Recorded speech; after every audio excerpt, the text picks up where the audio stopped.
കാത്തിരുന്ന കാലം ആഗതമായി. പ്രതികാരം ചെയ്തിടേണം ഇനി വൈകരുത്.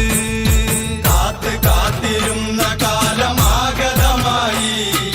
പ്രതികാരം ചെയ്തിടേണം ഇനി വൈകരുത്.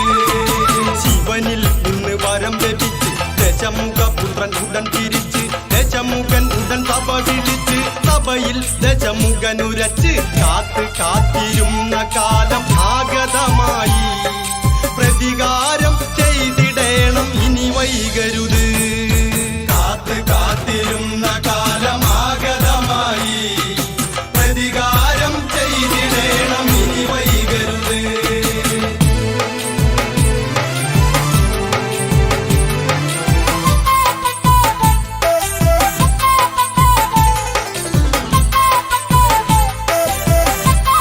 സമയത്തിന്റെ വില മനസ്സിലായി അല്ലേ?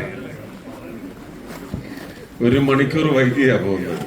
രാവിലെ 1 മണിക്കൂർ എന്നെ തെരുവിലിട്ട് അങ്ങോട്ടും ഇങ്ങോട്ടും അലഞ്ഞു. വളരെ വ്യത്യസ്തതയുള്ള ഒരു തെരഞ്ഞെടുപ്പാണ് നമ്മുടെ പടിവാതിക്കലൊക്കെ നിൽക്കുന്നത്. അപ്പോഴും നമ്മൾ സ്ഥാനാർത്ഥികളെയും അവര് പ്രതിനിധാനം ചെയ്യുന്ന മുന്നണികളെയും ഒക്കെ മാത്രം ബിംബങ്ങളായി കണ്ട് അവര് പറയുന്നത് മാത്രം കേൾക്കുക, അവര് പറയുന്നത് മാത്രമാണ് സത്യം എന്ന് വിശ്വസിക്കുക, എന്നിട്ട് അതിന്റെ പശ്ചാത്തലത്തിൽ വോട്ട് ചെയ്യുക, അതിനെ അടിസ്ഥാനപ്പെടുത്തി വോട്ട് ചെയ്യുക. അത് മിക്കവാറും അബദ്ധം, അല്ലെങ്കിൽ എല്ലാ തവണയും അബദ്ധമായി എന്ന് മാത്രം നമുക്ക് പിന്നീട് ഇപ്പോൾ കഴിഞ്ഞ കേരളത്തിലെ ഒരു 25 വർഷത്തെ ഭരണമെങ്കിലും നമുക്ക് മനസ്സിലാക്കി തരികയാണ്. അതുകൊണ്ട് തന്നെയാണ് രാജീവ് ചന്ദ്രശേഖർ പറഞ്ഞത് ഇനി വേണ്ടത് മാറ്റമാണ്. മാറ്റം ഓരോ തവണയും നമ്മൾ ആവശ്യപ്പെടുന്നതാണ്, മാറണം.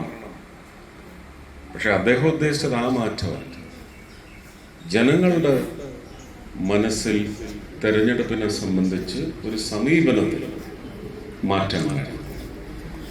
കാരണം വിമർശനങ്ങളൊക്കെ 5 വർഷത്തിനിടയ്ക്ക് ഇങ്ങനെ ഉണ്ടായിക്കൊണ്ടേയിരിക്കും.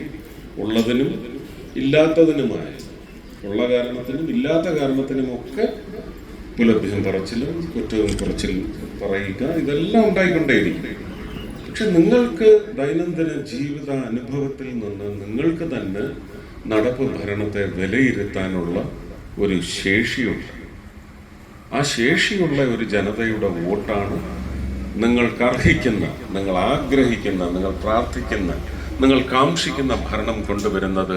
നിങ്ങളുടെ ഈ അടിസ്ഥാന ജീവിതത്തിൽ എങ്ങനെയാണ് ഓരോ 5 വർഷവും നിങ്ങൾക്ക് ബാധിപ്പ് ഏർപ്പെട്ടിട്ടുള്ളത്? ആ നിരീക്ഷണം നിങ്ങൾക്കുണ്ടാവണം. ആ നിരീക്ഷണം വെച്ചുകൊണ്ട് മാത്രം അടുത്ത തെരഞ്ഞെടുപ്പിൽ ഇഷ്ടപ്പെട്ട പാർട്ടി ഉണ്ടാവാം, ഇഷ്ടപ്പെട്ട രാഷ്ട്രീയം ഉണ്ടാവാം, അതിലെ ഇഷ്ടപ്പെട്ട വ്യക്തികൾ ഉണ്ടാവാം.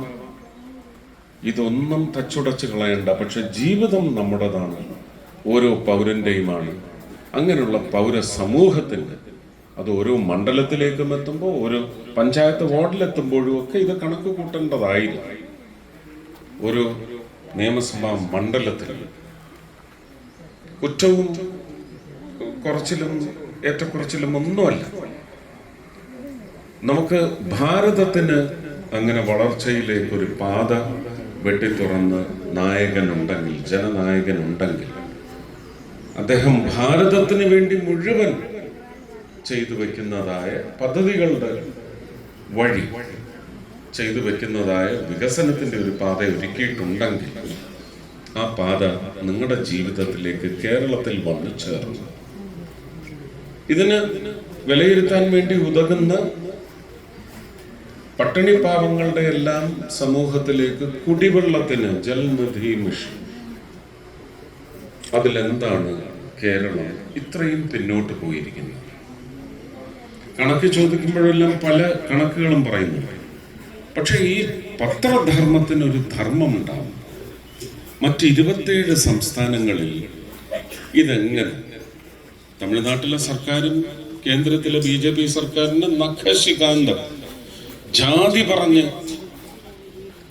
എതിർക്കുന്ന ആൾക്കാരാണ്. എന്നിട്ട് പക്ഷെ അവിടുത്തെ ഭരണത്തിന് പോലും അവിടുത്തെ ജനത്തിനോടൊരു ഉത്തരവാദിത്വമുണ്ട്. കേന്ദ്ര പദ്ധതികൾ കിട്ടുന്നതിനപ്പുറം കുറച്ചുകൂടി പിടിച്ചു പറിച്ചെടുക്കാൻ പറ്റുമോ എന്ന് നോക്കുന്നവരാണ്. ഇവിടെ അതല്ല, എന്ത് ചോദിച്ചാലും വേണ്ട. ആയുഷ്മാൻ ഭാരത്, നിങ്ങൾക്കൊന്നും ചിലപ്പോൾ അതിന്റെ ആവശ്യമുണ്ടായിന്ന് വരില്ല. പക്ഷെ സൈക്കിളിലോ സ്കൂട്ടറിലോ ഒരു വീട്ടിലെ ഒരു അംഗം പോകുന്നു, തട്ടി വീഴുന്നു, മുട്ട് പൊട്ടുന്നു, ചിരട്ട മാറ്റി വയ്ക്കണം, നീ മൊത്തത്തിൽ ഒലഞ്ഞു പോയി, റീപ്ലേസ്മെന്റ് വേണം, 5 ലക്ഷം 10 ലക്ഷം. ആശുപത്രികളൊക്കെ വലിയ ഇൻഡസ്ട്രി ആയിട്ടാണ് മാറിയിരിക്കുന്നത്, വലിയ വ്യവസായമായിട്ടാണ് മാറിയിരിക്കുന്നത്. ആ വീടിന്റെ സാമ്പത്തികം എന്ന് പറയുന്നത് ഇടിഞ്ഞു വീഴുകയാണ് ചെയ്യുന്നത്. ആ വീട്ടിൽ പെൺകുട്ടികളുണ്ടെങ്കിൽ അവർക്ക് കെട്ടിച്ചയക്കുമ്പോൾ കൊടുക്കാൻ വേണ്ടി ഒരുക്കി കൂട്ടി വെച്ചിരിക്കുന്ന സ്വർണത്തിന് പവന് 5000 അല്ലെങ്കിൽ 10000 ഉള്ളപ്പോ ഒക്കെ വാങ്ങിച്ചു വെച്ചതാവും. അത് മുഴുവൻ വിറ്റിട്ടോ പണയം വെച്ചിട്ടോ, പണയം വെച്ച് അതിന്റെ പലിശ അടയ്ക്കാൻ പറ്റാതെ അത് മുഴുവൻ കൊണ്ടുപോവുക, വീട് പണയപ്പെടുത്തുക, വീട് നഷ്ടപ്പെട്ട് ഈ പെൺമക്കളുമായിട്ട് തെരുവിലേക്ക് ഇറങ്ങുന്ന എത്ര അച്ഛനമ്മമാരുടെ കഥ നമ്മൾ TV-യിൽ കാണുന്നു. ആരും കഠിന ഹൃദയരല്ല. ആ കാഴ്ചയൊക്കെ കണ്ടാൽ ഇതാണോ മൊത്തത്തിൽ നമ്മുടെ നാട്ടിലെ അവസ്ഥ? എത്രയോ പേര് ആ ഒരു പടുകുഴിയിൽ നിന്ന് കരകയറാനായിട്ട്, കയറ്റാൻ വേണ്ടി ശ്രമിച്ചിട്ടുള്ള ആളാണ് ഞാൻ. അതുകൊണ്ട് എന്തെങ്കിലും ആവും, എത്ര പേർക്ക് ചെയ്യാൻ പറ്റും? അപ്പൊ ഇതിനൊരു പൊതു സംവിധാനം എന്ന് പറയുന്ന ഒരു ആരോഗ്യ സുരക്ഷാ പദ്ധതി കൊണ്ടുവന്നപ്പോ കേരളത്തിൽ നിങ്ങളുടെ ആ കാർഡുണ്ടെങ്കിൽ ഒരു പുല്ല് വില പോലും അതിന് കൽപ്പിക്കുന്നില്ല. ആശുപത്രി കൊണ്ടു ചെന്നാൽ ആ 5 ലക്ഷം രൂപ അങ്ങനെയുള്ള കുടുംബങ്ങൾക്ക് കിട്ടില്ല. അവർ ദാരിദ്ര്യത്തിൽ നിന്ന്, അല്ലെ, എരുതിയിൽ നിന്ന് ചട്ടിയിലേക്ക് എന്ന് പറയുന്നത് പോയാലും തരക്കേടില്ല. കേന്ദ്രത്തിന്റെ ഈ കാശ് ഞങ്ങൾ നിങ്ങൾക്ക് എത്തിച്ചു തരില്ല എന്ന് പറയുന്ന രാഷ്ട്രീയ ഭരണ സമ്പ്രദായത്തിനെ ഒടുക്കേണ്ടത് നിങ്ങൾ തന്നെയാണ്. ഇരിഞ്ഞാലക്കുടയിലേക്ക് വരുമ്പോൾ ഒരു MP എന്ന നിലയ്ക്ക് എനിക്ക് ഉത്തരവാദിത്വമുണ്ട്. ഞാനിവിടെ ജനറൽ ഹോസ്പിറ്റലിൽ ചെയ്യാൻ ഉദ്ദേശിച്ച കാര്യം, അവിടെ തൃശ്ശൂര് ജില്ലാ ആശുപത്രി രാജീവ് ഗാന്ധി ബയോടെക്നോളജി ഇൻസ്റ്റിറ്റ്യൂട്ടിന്റെ ഒരു സെറ്റപ്പ് അവിടെ കൊണ്ടുവരുന്നതിന് 27 33 ലക്ഷം. ഫയൽ ഇതുവരെ ഒപ്പിട്ടിട്ടില്ല. അപ്പൊ തൃശ്ശൂര് ഒരു MLA വന്ന ഈ എതിര് നിൽക്കുന്നവരുടെ എല്ലാം നടുകൂടി. ഇരിഞ്ഞാലക്കുടയുടെ കാര്യത്തിൽ സന്തോഷ് ചെറാക്കുളം അങ്ങനെ നടുപിടിക്കുന്ന, നിങ്ങളുടെ നടുവിൽ ഉയർത്തിപ്പിടിക്കുന്ന ഒരു MLA ആയി അവരോധിക്കപ്പെടണം. അതിന്റെ ഉത്തരവാദിത്വം നിങ്ങൾക്കാണ്. താമര ചിഹ്നത്തിൽ വോട്ട് ചെയ്ത് ഗംഭീര ഭൂരിപക്ഷത്തോടെ വിജയിപ്പിക്കണം. നിങ്ങളുടെ ആവശ്യം എൻ്റെ വളരെ വലിയ അത്യാവശ്യമാണ്. സന്തോഷ് MLA ആവുക എന്നുള്ളത് പറഞ്ഞത് മനസ്സിലായല്ലോ അല്ലേ? Thank you.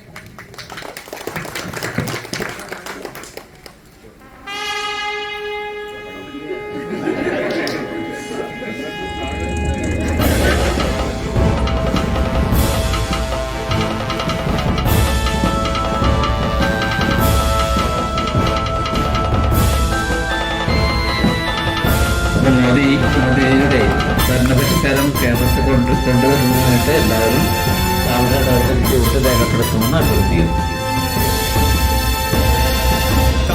കാത്തിരുന്ന കാലം ആഗതമായി, പ്രതികാരം ചെയ്തിടേണം ഇനി വൈകരുത്.